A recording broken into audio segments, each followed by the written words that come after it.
सोचा कभी आपने कि हम भारतीयों को 100 में से 99 बेईमान क्यों कहा जाता है? जापानी भी तो हम जैसे इंसान ही हैं, वो 100 में से 99 ईमानदार कैसे हो गए? सोचा कभी आपने? सच तो यह है कि कोई होता ही नहीं बेईमान या ईमानदार। 100 में से 99 लोग केवल कच्ची मिट्टी होते हैं और हजारों लाखों में कोई एक व्यक्ति होता है कुम्हार। कुम्हार कच्ची मिट्टी को सुंदर मूर्तियों में भी ढाल सकता है और भीख मांगने के भद्दे भांडों में भी। आजादी के बाद हम भारतीय और पाकिस्तानी दोनों ही ऐसे दो अयोग्य कुम्हारों के हाथों में पड़ गए जिन्होंने अपनी अय्याशियों के लिए लाखों का कत्लेआम तक कराने में भी कोई संकोच नहीं किया था। फिर भला और कर भी क्या सकते थे हम 100 में से 99 बेईमान होने के अलावा? जैसा जैसा देखते रहे वैसा वैसा सीखते गए, ढलते चले गए बेईमानों के बनाए उन्हीं स्वार्थ और षड्यंत्रों के सांचों में जिन्हें हमने कभी अपनी मर्जी से स्वीकार नहीं किया था। बिल्कुल वैसे ही जैसे कोई नहीं चाहता रिश्वत देना, लेकिन जब देनी पड़ती है तो लेना भी जायज लगने लगता है। कोई नहीं चाहता दहेज, लेकिन जब देना पड़ता है तो लेना भी हक लगने लगता है।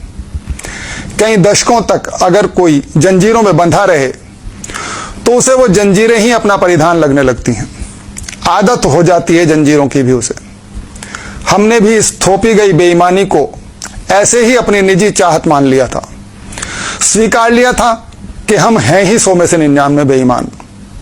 लेकिन सच तो यह है कि जैसे जापानी कुम्हार ने सभी जापानियों को ईमानदारी के सांचे में ढाल दिया, वैसे ही हमारा कुम्हार भी अगर कोई सरदार पटेल या नेताजी सुभाष चंद्र बोस जैसा लीडर बन पाता तो हम भी आज फक्र से कह रहे होते कि भारतीय 100% ईमानदार होते हैं।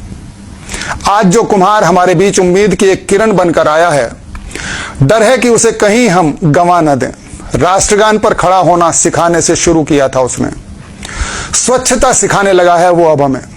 टैक्स देने और काला बाजारी रोकने को विवश कर दिया है आज उसने सबको। शुरू में दिक्कत जरूर होगी, लेकिन धैर्य मत खोना। एक बार अपने बच्चों के विषय में जरूर सोच लेना, क्या उन्हें भी एक बेईमान भारत में अकेला जूझने को छोड़कर चले जाना चाहते हैं? भूल जाइए आपके क्षेत्र में भाजपा के टिकट पर खड़ा प्रत्याशी कितना निकम्मा है। कितना भी बेकार होगा वो औरों से फिर भी ठीक ही होगा। वोट उसे ही दीजिएगा, वो जीतेगा तभी आएंगे ना मोदी। ध्यान रहे, सिस्टम पर काबिज होकर ही सिस्टम को बदला जा सकता है। बाहर बैठकर तो सिर्फ तमाशा ही देखा जा सकता है।